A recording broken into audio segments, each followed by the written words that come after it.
Hello বন্ধুরা, good morning সবাইকে। তোমরা সবাই কেমন আছো? আশা করি সবাই ভালো আছো, আর তোমাদের আশীর্বাদে আমিও ভালো আছি। আমি এখন ঘুম থেকে উঠলাম, আজকে তাড়াতাড়ি উঠেছি। ঘুম থেকে উঠে ফ্রেশ হয়ে আসলাম, আর আমার বোন এদিকে ব্রাশ করছে। তো আমি আজকে সারাদিন কী কী করি তোমরা পুরোটা দেখতে গো, কেউ কিন্তু স্কিপ করে দেখবে না। এইদিকে মা কচুর শাক হয়েছে আমার দিদাবাড়ির পিছনে অনেক গাছপালা লাগানো, এখানে এই কচুর শাকগুলো কাটছে। এখানে কালো কচুর শাক, এই কচুর শাক বলে খেতে খুব স্বাদ। আর আমাদের এখানে না কচুর শাক সেরকম পাওয়া যায় না, খুব কম, 9 মাসে একদিন আসে, তার জন্য নিয়ে যাচ্ছি এখান থেকে। এখানে আরও লঙ্কা গাছ, বেগুন গাছ, অনেক রকম গাছ ছিল, এখন তো নেই বলতে গেলে। আগে হেবি সুন্দর লাগতো, এই পিছনটা পুরো বাগান মতো ছিল। এখন শুধু দুটো আম গাছ আছে, একটা জবা ফুল গাছ, আর এই কচুর শাক হয়েছে, পুঁই শাক। তারপরে এখানে দেখি কি দুখানা কচুর লতি হয়েছে, এই দুখানা দিয়ে কি করব বলো? লতিগুলো খুব সুন্দর, বেশ লম্বা লম্বা হয়েছিল। আর কটা হলে নিতাম ওই লতি কটা। তারপর সকালের টিফিন খেয়ে নিচ্ছি। এখানে আছে পটল, আর কুচি কুচি করে পটল দিয়ে আলু দিয়ে তরকারি আর রুটি। তারপর খেয়ে দিয়ে মামাদের বাড়ি চলে এসেছি, আজকে নিমন্ত্রণ। তো আজকে ভাবছি আমি উনানে রান্না করবো, ফার্স্ট টাইম, দেখি পারি নাকি। এখানে আছে ঢেলা মাছ, ওই ঢেলা মাছ করবো রান্না, লবণ হলুদ মাখানো। তারপরে কড়াইতে দিয়ে দিয়েছি রিফাইন তেল। ওইদিকে মা বসে রয়েছে। প্রথমে দুটো মাছ ছেড়ে দেখছি তেল গরম হয়েছে নাকি। আমি না কোনোদিনও উনানে রান্না করিনি, প্রথমবার। তারপর মাছ ভেজে নিয়েছি, আবার কড়াইতে তেল দিয়ে দিয়েছি পেঁয়াজ কুচি। পেঁয়াজ কুচিটাকে একটু ভেজে নিচ্ছি, জানি না কিরম হবে রান্না। তারপরে পরিমাণ মতো লবণ দিয়ে দিয়েছি, আজকে একদম সিম্পলভাবে করবো রান্নাটা। তারপরে দিয়ে দিয়েছি পরিমাণ মতো হলুদ, লবণ হলুদ দিয়ে পেঁয়াজটাকে ভেজে নিচ্ছি। তারপরে সামান্য সর্ষে আর কাঁচা লঙ্কা বাটা দিয়ে দিলাম।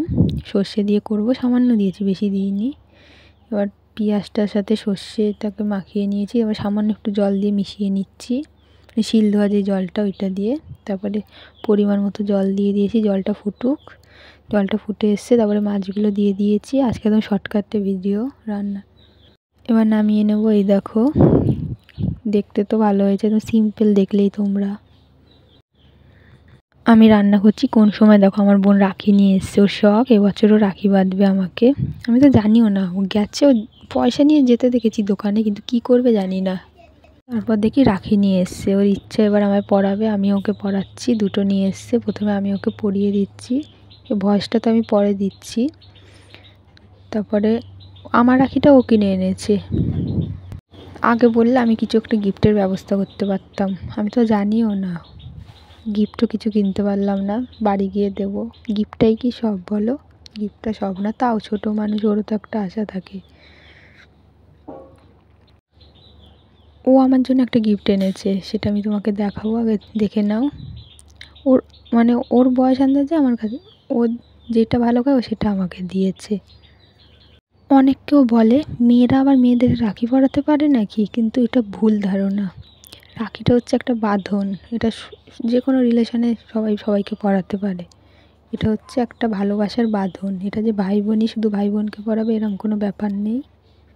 এটা ভাই বোনও পরাতে পারে, ফ্রেন্ডস বন্ধুরাও পরাতে পারে। এই দেখো, আমার বোন আমার জন্য চকলেট নিয়ে এসছে, আমি তো খুব খুশি, কিন্তু আমি কিছু দিতে পারলাম না, মনটা খারাপ আমার। আমি বাড়ি গিয়ে দেবো নিশ্চয়ই।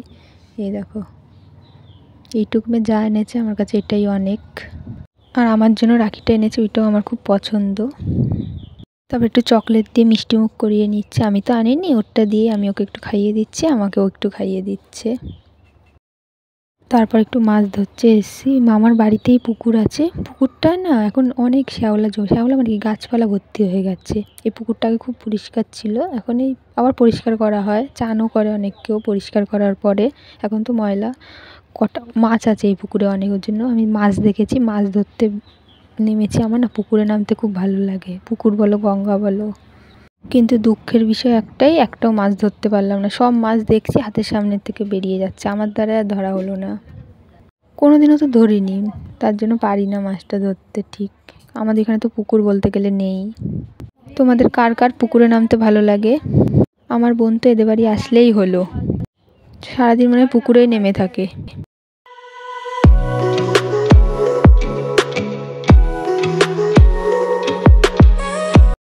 তারপরে মাছ ধরতে ধরতে নেমেছে বৃষ্টি। আর এখনকার ভিউটা দেখো কত সুন্দর লাগছে বলো, চারিদিকে সবুজ, মাঝখানে পুকুর আর ঝিরিঝিরি বৃষ্টি। আমার তো দারুণ লাগছে এই ভিউটা।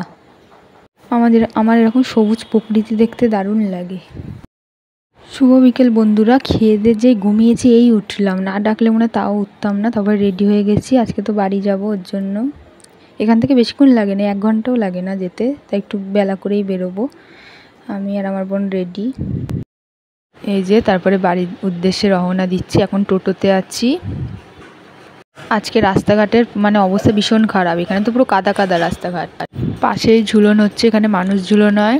আর দেখো কত দোকানপাট বসেছে মেলার জন্য। এই যে চলে এসেছি তারপর বাগমোড়ে। আমি মনে হচ্ছে কতদিন পর আসলাম। বাড়ি এসে একটু ফ্রেশ হয়ে নিলাম, এরপর খিদে পেয়েছে। তারপর বাগমোড় থেকে ঘুগনি এনেছি, এই ঘুগনিটা এখন খাবো। বললাম না বাগমোড়ে সব থেকে ভালো বানায়।